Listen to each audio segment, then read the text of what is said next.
All right. Hey, shortest pre-lesson in the history of Algebra 2. So we're only going to spend one day on section 3.2.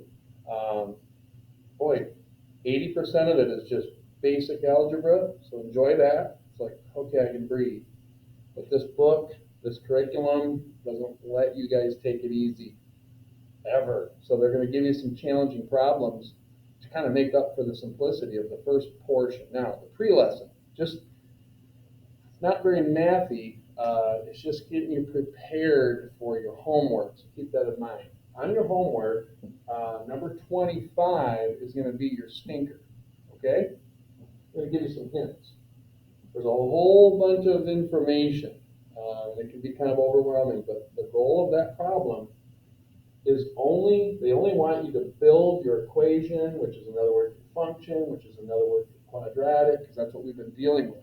Situations like projectiles that go up and down. This is going to come at you a little bit different. So you're going to do this by multiplying your two scenarios. What in the world do you mean? Well, again, this is the pre-lesson. I'm just trying to build a foundation, getting you ready. So you're going to have an equation represented by f of x, but they're going to talk about revenue, like the money, you run a business, and how you're going to generate revenue. What's going to maximize your revenue? What's going to hurt your revenue? Revenue is another word for how much money you make. So it might play around with that little expression, but don't panic. It's just a representation of a different function.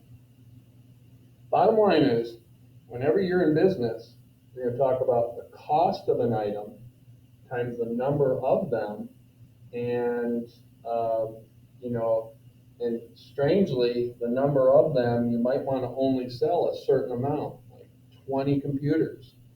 If you sell 21, your profits might start going down. I know that's a strange concept, but it costs money to build these things. So it's going to maximize at a certain point how many you want to sell. Now, this is very generic, but this algebra book is going to give you the cost of an item in a good old algebra kind of a way. It's hidden in words. You just have to dig through it. Again, it's going to be challenging.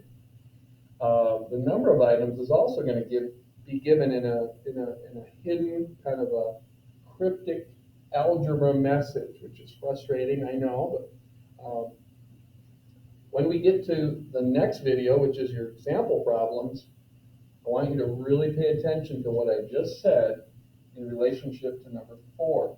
Now, number 4 is actually a better example, I think, than number 25. It's a little clearer, makes more sense. I wish there was a nice homework problem for you like this. There just isn't. I couldn't find one. Maybe I just can't see it. But the most similar thing to this is going to be number 25 from your homework. But it's different. It's a lot more information. You just have to dig through it. But I'm going to give you bonus points on number 25 if you get it right. So try your best to get your 4 out of 4 on your homework. My expectations are that you give it your best shot, okay? That's the pre-lesson.